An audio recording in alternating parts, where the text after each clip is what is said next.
¿Conoces la historia de por qué Benito Juárez fue un presidente tan importante en México?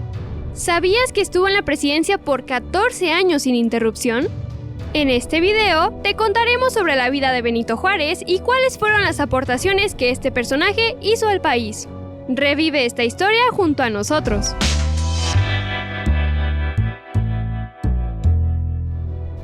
¿Cómo fue la vida de Juárez antes de ser presidente?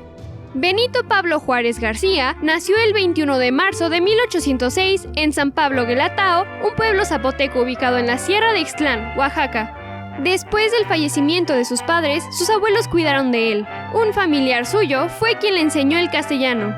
En 1818 se mudó a la ciudad de Oaxaca y con la ayuda del fraile franciscano Antonio de Salanueva, Benito logró ingresar al Seminario de la Santa Cruz y después al Instituto de Ciencias y Artes para estudiar Derecho. Pasaron las décadas y en 1831 se introdujo al mundo de la política con el puesto de regidor del Ayuntamiento de Oaxaca.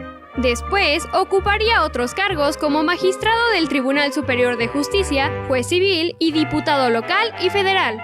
En 1843 se casó con doña Margarita Maza, con la que tuvo 12 hijos, aunque desafortunadamente 5 de ellos fallecieron a temprana edad. Años después, en 1847, Juárez fue elegido como gobernador de Oaxaca. En ese tiempo, el militar Antonio López de Santa Anna asumió la presidencia. Su gobierno separó al país en dos bandos, conservadores y liberales. Los primeros consideraban que la prosperidad se lograría por medio de una monarquía apoyada por la Iglesia y el ejército. Por otro lado, los liberales querían una república representativa, federal y popular como la norteamericana. Buscaban deshacerse de los ideales coloniales y fueros. Además, pretendían quitarle los bienes al clero. Por las diferencias que tenía con Juárez, Santa Anna encarcela a este en mayo de 1853. Después, lo destierra a La Habana y de ahí fue deportado a Nueva Orleans.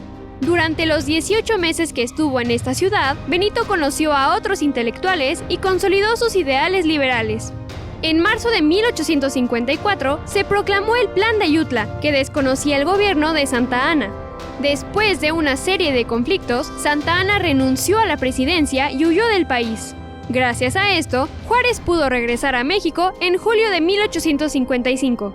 Al terminar la Revolución de Ayutla, Benito fue elegido como secretario de Justicia e Instrucción Pública. En noviembre de 1855, promulgó la Ley de Administración de Justicia y Orgánica de los Tribunales de la Nación, del Distrito y Territorios, conocida también como la Ley Juárez. Después de que se expidiera esta ley, en 1856, Juárez fue gobernador provisional de Oaxaca. Al año siguiente, en 1857, el político y militar Ignacio Comonfort ganó la presidencia y Benito fue nombrado presidente de la Suprema Corte de Justicia. En ese entonces, se proclama la Constitución de 1857, que establecía la libertad de expresión y culto, entre otras. Si te interesa saber más sobre este documento y su historia, aquí está nuestro video sobre el tema. ¿Qué sucedió en la Guerra de Reforma? En diciembre de 1857, descontentos por la Constitución, el general Félix Zuloaga y los conservadores proclamaron el Plan de Tacubaya. Querían modificar lo que se había escrito, ya que iba en contra del clero y sus ideales. El presidente Comonfort, que dudaba que se pudiera gobernar con el nuevo documento, apoyó su propuesta. Con la publicación del Plan de Tacubaya, empieza la Guerra de Reforma. Por la ausencia de Comonfort, que había negado la Constitución, el 18 de diciembre de 1857, Benito Juárez asumió la presidencia provisionalmente. Comonfort manda a encarcelarlo. Sin embargo, es liberado una vez que Zuloaga se proclama presidente. El 18 de enero de 1858, Juárez estableció su gobierno en Guanajuato, mientras que Zuloaga asentó el suyo en la capital de México. Apoyado por varios estados del país, Benito decide crear un ejército para pelear en la Guerra de Reforma. Sin embargo, las fuerzas armadas conservadoras de Zuloaga eran demasiado poderosas. Juárez se ve obligado a salir de Guanajuato, huye del país y después regresa a Veracruz en 1858.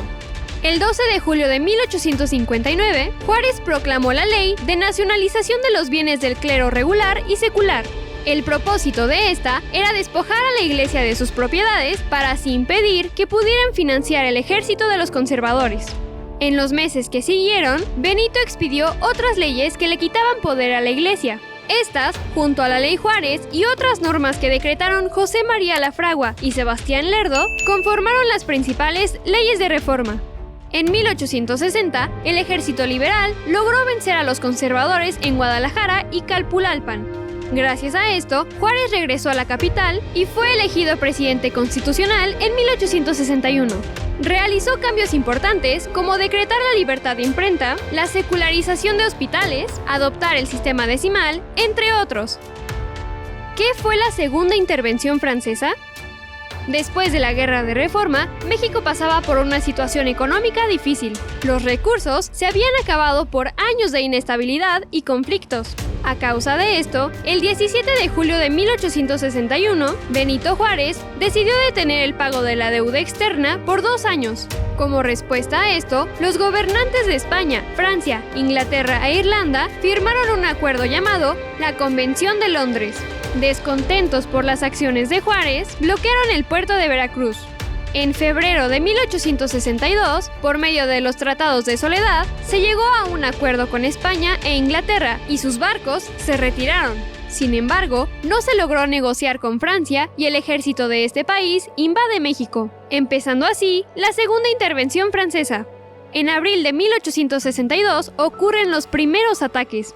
Francia, al ver la oportunidad de extender su poder a América, mandó al emperador Fernando Maximiliano de Habsburgo a México, empezando así el periodo que se conocería como el Segundo Imperio Mexicano. A su llegada, Maximiliano contó con el apoyo de los conservadores, que estaban convencidos que el progreso del país se lograría con una monarquía. Por el contrario, los liberales como Juárez se opusieron a esto, ya que veían la independencia del país amenazada.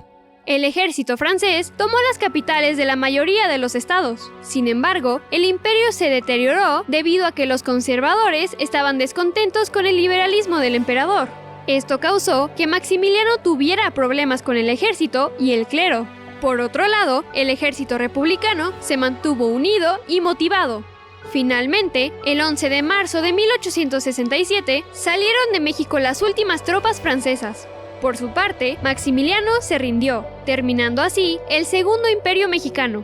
Maximiliano es sometido a juicio y después es fusilado el 19 de junio de 1867 en Querétaro, en el Cerro de las Campanas. ¿Cómo fueron los últimos años de Juárez? Al terminar el Segundo Imperio Mexicano, Benito Juárez entró victorioso a la Ciudad de México y restableció su gobierno el 15 de julio de 1867. Años después, en 1871, se llevaron a cabo elecciones y Juárez fue elegido presidente, siendo este su 13º año en el poder. Inconforme con los resultados de las elecciones, Porfirio Díaz proclama el Plan de la Noria. En este documento, desconoce el mandato de Benito y convoca a los militares a levantarse contra el gobierno, empezando así la Revolución de la Noria. Sin embargo, el movimiento armado de Díaz no duró mucho, ya que el 18 de julio de 1872 falleció Benito Juárez por una angina de pecho. Benito Juárez fue un hombre que promovió la justicia, igualdad y libertad. Peleó contra aquellos que querían perjudicar al país, creó leyes que ayudaron al progreso y construyó los cimientos para una mejor sociedad. A pesar de sus defectos, los logros y cualidades de Juárez lo han convertido en un símbolo de México, que se mantiene presente en las mentes y corazones del pueblo.